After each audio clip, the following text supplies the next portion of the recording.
NERDSoul.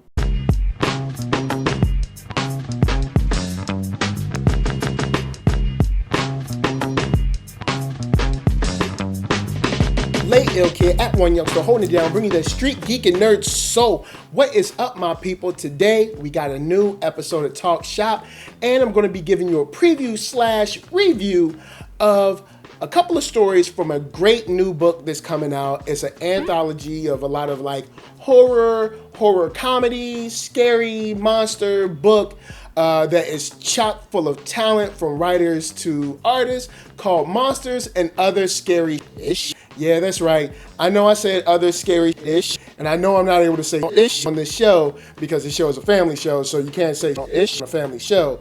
But hey, it is what it is. So, Monsters and Other Scary-ish has tons of stories in it, and it's straight good for you because you get a whole bunch of different stories, different art styles, different writing styles. And what I'm going to be doing over these next couple of weeks during the Kickstarter campaign is hollering at you guys about a couple of the stories in there, not giving away everything, but just showing you some stuff that I think is dope and what kind of piqued my interest. So first up, we got a cool little story called Go Fish.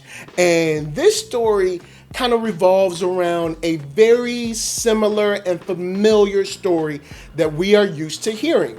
A very familiar path, a familiar journey.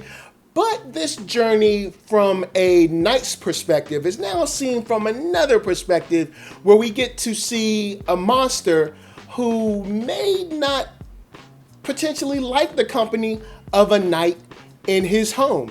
And we get to see a very interesting exchange between the knight, the monster, and a couple of other people inside this story that help keep this, I guess, premise very fresh and kind of cute and funny too. As you can see on the artwork, it's very cool, cuddly, and it keeps it very light. It has a irreverent tone to it, and even has a nice little surprise ending for you as well. So if I were you, when you grab this book, Monsters and Other Scary-ish, you should probably pay a quick eye and close attention to Go Fish, because Go Fish is the funny one that I really enjoy. Now, today we have two stories that we're going to be talking about, and on the next reviews we're going to have two stories as well. So we're going to go on and get to that one. So I guess the only thing left to say is, next up we have a deep, dark detective thriller called The Boogeyman.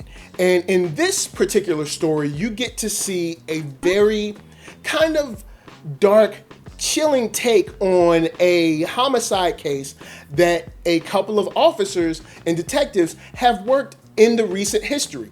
And it's very cool to see how they use the tones, how they use the artwork, and how they use the specific like angles and shots to really set up and build the tension inside of this story. And as I've said before, in this book, there's many like them, and no one is exactly the same, but you get to see nice little pieces of each different, I guess, direction, each different angle, each different perspective of horror comedy, of general horror, and monsters in general.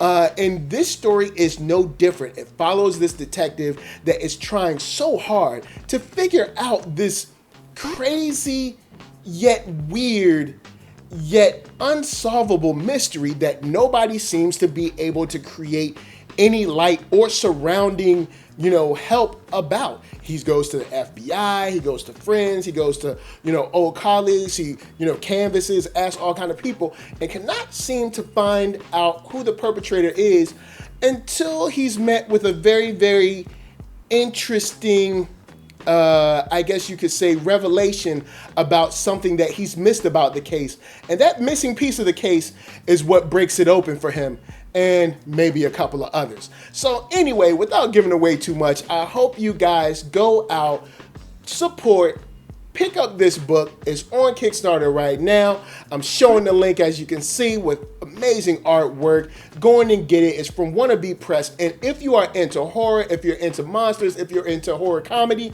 and all kinds of cool stuff like that, it's definitely worth the pick, in my opinion. Now, what you need to do is jump on that train and holler at me at ThatNERDSoul.com. That's right. You can check out all of my videos right there, oldest to the newest. No matter where I'm doing or where I'm at, you can find me there. And then check out shop.thatnerdsoul.com and pick yourself up a t-shirt, player. Also, don't forget one for your playettes. Then come back here, like, comment, and subscribe, and share that Nerd Soul. There is no other way I can tell you guys how to get me out there and to show people that you like what you're seeing. And before I bounce, I gotta say, LA, what up? VA, what up? RVA, you got my heart. And of course, be good to yourselves, people. Be good to each other.